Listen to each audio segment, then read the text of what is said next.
दोस्तों नमस्कार, स्वागत है एक बार फिर से देश और दुनिया की तमाम बड़ी खबरों में। यदि आपने अभी तक चैनल को सब्सक्राइब नहीं किया है तो कृपया चैनल को लाल बटन दबाकर सब्सक्राइब करें और घंटी बटन भी दबा दें। ये पहली बड़ी खबर है। एग्जिट पोल के नतीजों पर कांग्रेस नेता प्रमोद तिवारी का बड़ा दावा। बोले, सर्वे पर हमें यकीन नहीं, सभी राज्यों में हम बना रहे सरकार। दरअसल तेलंगाना में 30 नवंबर को मतदान खत्म होने के साथ ही 5 राज्यों के विधानसभा चुनाव संपन्न हो गए हैं और एग्जिट पोल के नतीजे सामने आ गए हैं, जिसमें 2 राज्यों छत्तीसगढ़ और तेलंगाना में कांग्रेस और अन्य 2 राज्यों मध्य प्रदेश और राजस्थान में भारतीय जनता पार्टी को बढ़त मिलते दिखाई गई है। वहीं मिजोरम में किसी भी पार्टी को बहुमत मिलता नहीं दिख रहा। इसको लेकर राजनीतिक प्रतिक्रियाएं लगातार आ रही हैं। एग्जिट पोल के नतीजों पर कांग्रेस सांसद और दिग्गज नेता प्रमोद तिवारी का कहना है कि वो इन एग्जिट पोलों के नतीजों पर विश्वास नहीं करते हैं। उन्हें खुद पर पूरा भरोसा है और कांग्रेस सभी राज्यों में अपनी सरकार बना रही है। उत्तर प्रदेश के प्रयागराज में समाचार एजेंसी एएनआई से बातचीत में उन्होंने अपना मत रखा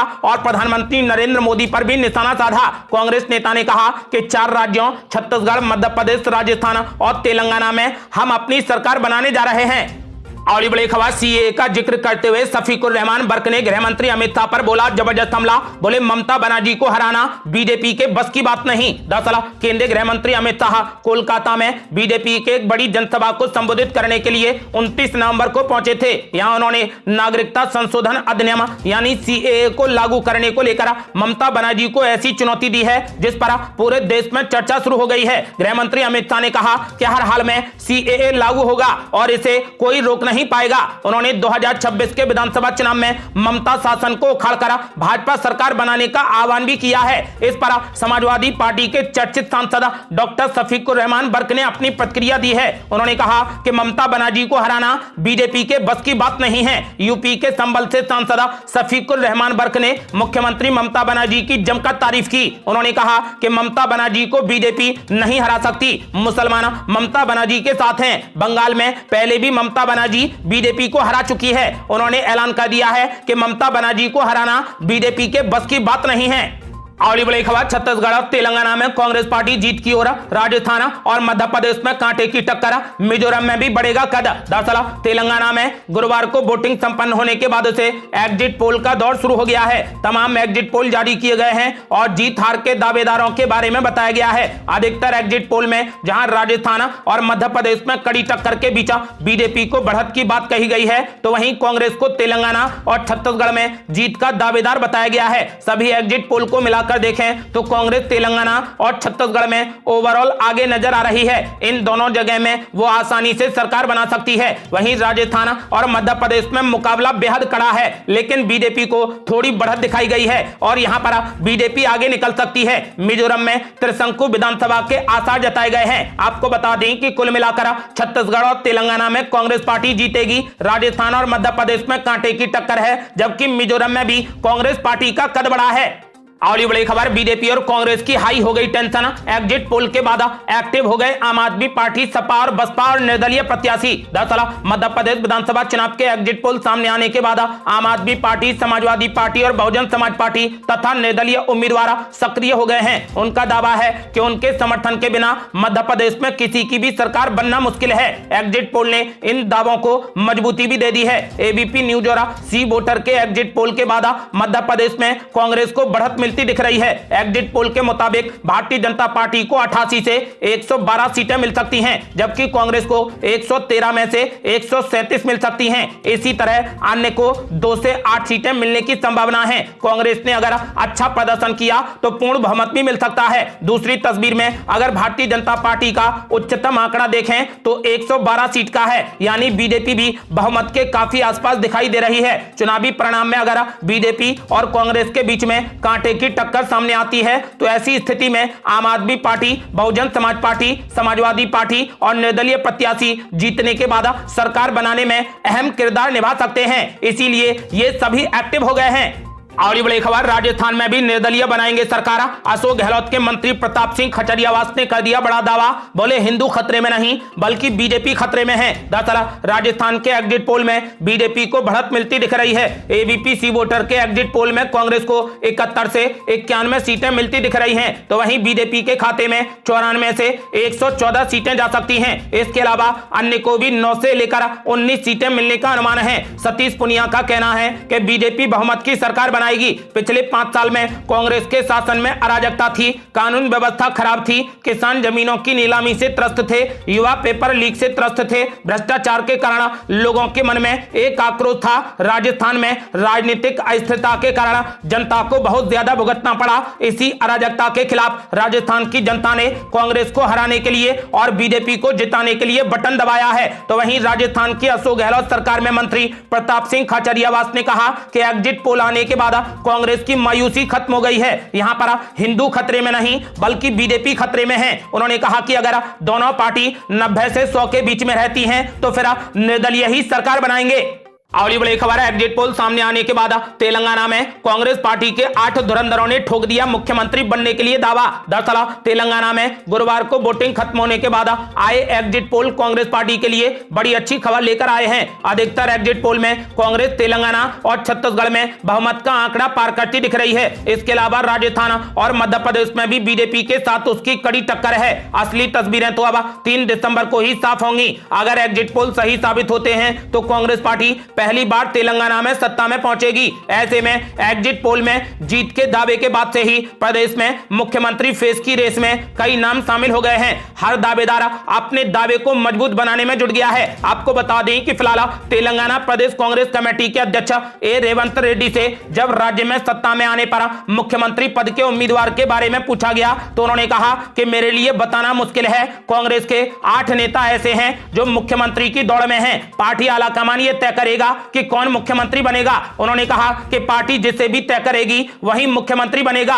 फिलहाल तेलंगाना में मुख्यमंत्री बनने के लिए 8 धुरंधरों ने अपना दावा ठोक दिया है।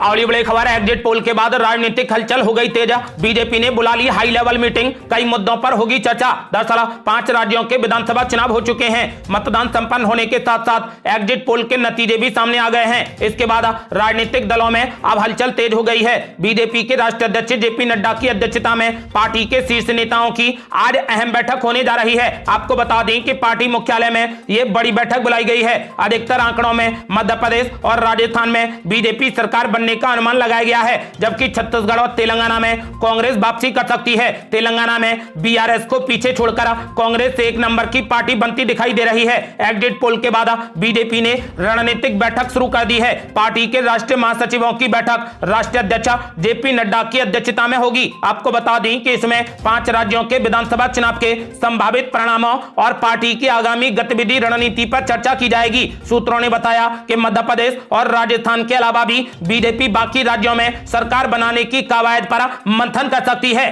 अगली बड़ी खबर है, एग्जिट पोलों को लेकर बीजेपी ने कर दिया बड़ा दावा तो कांग्रेस पार्टी ने एग्जिट पोलों को कर दिया खारिज। दरअसल बीजेपी, कांग्रेस और अन्य दलों की ओर से प्रतिक्रियाओं का दौर जारी है। उत्तर प्रदेश के डिप्टी सीएम ब्रजेश पाठक ने एग्जिट पोल को लेकर बड़ा दावा किया है। उन्होंने कहा कि रिपोर्ट के मुताबिक बीजेपी सबसे अच्छा प्रदर्शन करेगी। बीजेपी सभी राज्यों में जीत रही है और दक्षिणी राज्यों में भी वो बेहतर प्रदर्शन करेगी। इसके अलावा डिप्टी सीएम ने यूपी में जातीय जनगणना के मुद्दे पर भी बातचीत की। उन्होंने कहा कि लोगों को गुमराह करने के लिए विपक्ष जाति आधारित जनगणना पर बात कर रहा है और हम राज्य में समग्र विकास के लिए प्रतिबद्ध हैं। तो वहीं कांग्रेस पार्टी के नेता और राज्यसभा सांसद प्रमोद तिवारी ने दावा किया है कि 4 राज्यों में उनकी पार्टी की सरकार बनने जा रही है। उन्होंने आरोप लगाया कि प्रधानमंत्री नरेंद्र मोदी ने वायदे के साथ में वादा खिलाफी की है, जो वादे किए उन्हें पूरा नहीं किया गया। उन्होंने दावा किया कि हम 4 राज्य में अपने बूते पर सरकार बना रहे हैं। मिजोरम में हमारे बिना सरकार नहीं बन सकती है। कांग्रेस नेता ने दावा किया है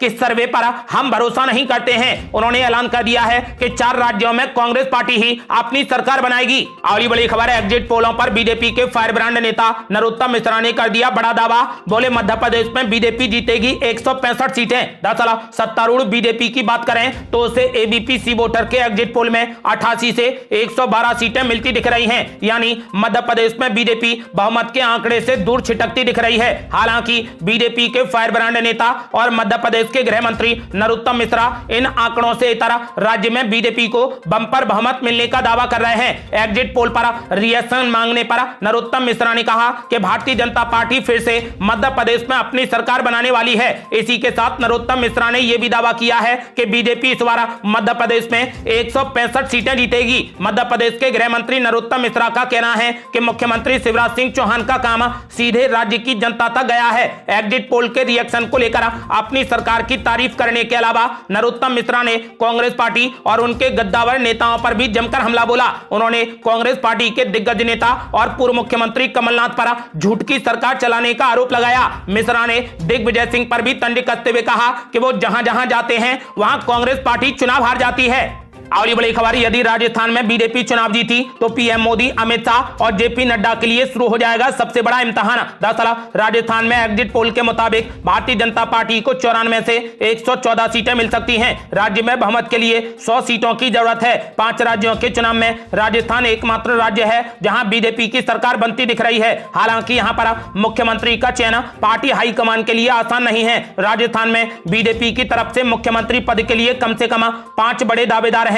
हालांकि जीत के करीबी आंकड़ों की वजह से मुख्यमंत्री फाइनल करना पार्टी हाईकमान के लिए आसान नहीं है। जानकारों का कहना है कि पार्टी का यह फैसला 2 स्तर पर प्रभाव डाल सकता है। पहला असर लोकसभा चुनाव के दौरान होगा, जो अब से 3 महीने बाद ही प्रस्तावित है।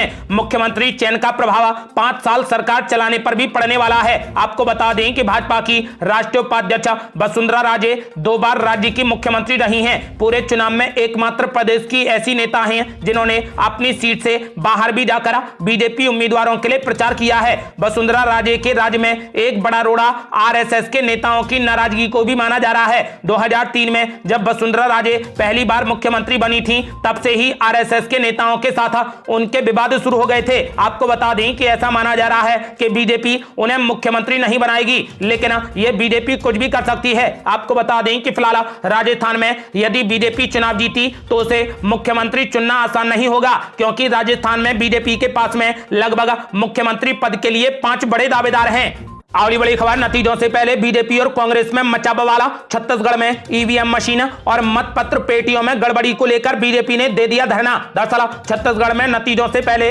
बीजेपी और कांग्रेस में जमकर बवाल मचा हुआ है। बीजेपी ने मतपत्र पेटियों और ईवीएम मशीन में गड़बड़ी करने की आशंका जताते हुए जमकर हंगामा किया। 2 दिन पहले ही बस्तर जिले में बीजेपी के प्रतिनिधिमंडल ने जिला निर्वाचन अधिकारी से मुलाकात करा। ट्रेजरी विभाग में रखी मतपत्र पेटियों में गड़बड़ी की आशंका जताते हुए उसकी सुरक्षा बढ़ाने की मांग की। वहीं सुबह कोडागांव सीट से बीजेपी प्रत्याशी लता उसेंडी ने अपने समर्थकों के साथ मिलकर स्ट्रांग रूम के सामने जमकर हंगामा किया और धरने पर बैठ गई। बीजेपी प्रत्याशी का आरोप है कि स्ट्रांग रूम में ऐसे कांग्रेस कार्यकर्ताओं को एंट्री दी गई जिनका नाम लिस्ट में नहीं था। वहीं बीजेपी के जिला अध्यक्ष समेत पार्टी के वरिष्ठ नेताओं को स्ट्रांग रूम में जाने से रोक दिया गया। प्रत्याशी लता उसेंडी ने आरोप लगाया कि जानबूझकर ऐसा किया गया है। अनाधिकृत रूप से घुसे कांग्रेस कार्यकर्ताओं पर कार्रवाई की मांग को लेकर बीजेपी प्रत्याशी और प्रतिनिधि मंडल ने अब बड़ा मोर्चा खोल दिया है।